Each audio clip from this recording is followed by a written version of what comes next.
Chers chrétiens, chers croyants, nous voici à la fin de l'année 2020.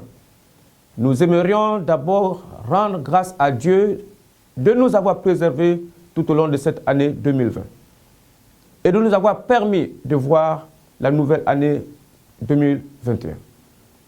Au cours de l'année 2020, l'Église du Gabon a traversé des moments difficiles dont les séquelles sont encore visibles.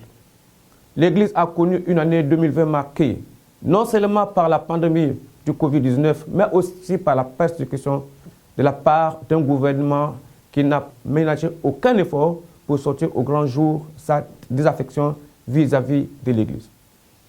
Comme nous le savons tous, la société gabonaise et le corps de Christ ont été choqués de voir le gouvernement gabonais initier des projets de loi portant dépénalisation de l'homosexualité et la restriction des libertés de culte à travers le muselage des ministres du culte. Sans oublier qu'avant cela, le même gouvernement a fait adopter la loi portant dépénalisation de l'adultère au Gabon.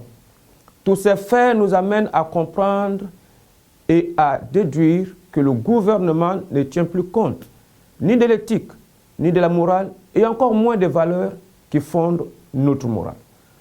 Au cours de l'année 2020, les communautés du corps de Christ ont également été consternées de voir une récurrence des crimes rituels et de détournements des deniers publics.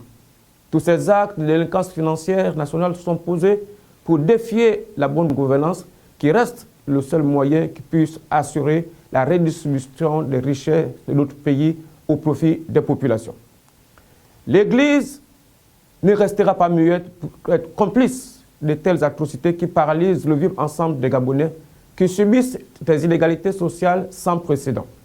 Ces inégalités sont exercées par un système ou un gouvernement qui ne tient plus compte du devenir du peuple gabonais, mais qui se concentre sur l'exercice de l'abus d'autorité. Nous en voulons pour preuve la énième modification de la Constitution, qui est, entre autres, une coupe taillée sur mesure et qui ne convient pas aux aspirations du peuple gabonais.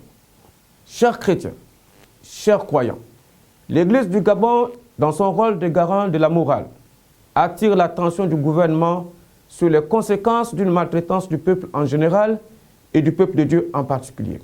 L'Église ne saurait être taxée d'appartenir à un bord politique quelconque en opposition au pouvoir en place. L'Église demeure dans son rôle régalien de dénonciation des inégalités et de la promotion de la justice sociale. Il est judicieux que le gouvernement se ressaisisse en prenant les mesures qui conviennent aux aspirations du peuple afin de rester fidèle à son inscription dans le concert des nations.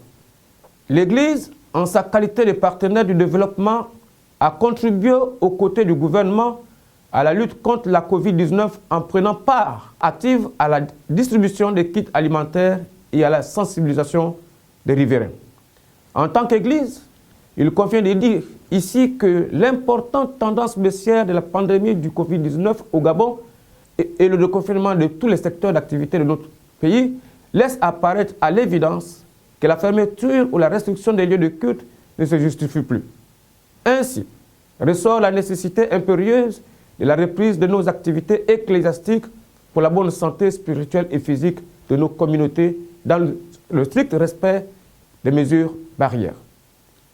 Chers chrétiens, chers croyants, dans le cadre de la mission confiée par notre Seigneur Jésus-Christ, et malgré la présence assidue de faux frères que nous déplorons tous, nous sommes engagés dans un processus de réforme profonde au sein de la communauté pentecôtiste, charismatique, évangélique et de réveil au Gabon. Nous restons confiants que ce vaste chantier du véritable réveil portera ses fruits.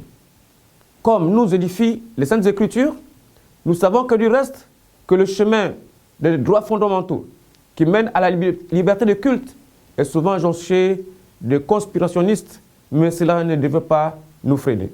Car Romains 8, 31 dit, « Que dirons-nous donc à l'égard de ces choses?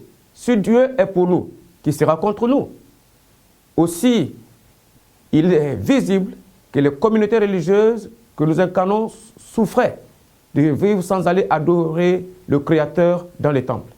Il est donc convenable et raisonnable que nos fidèles et notre clergé reprenne le chemin de l'Église.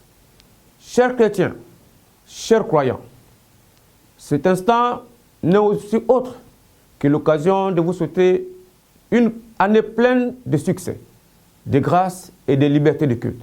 Pour que vive le corps de Christ, vive le Gabon, que Dieu vous bénisse. Je vous remercie.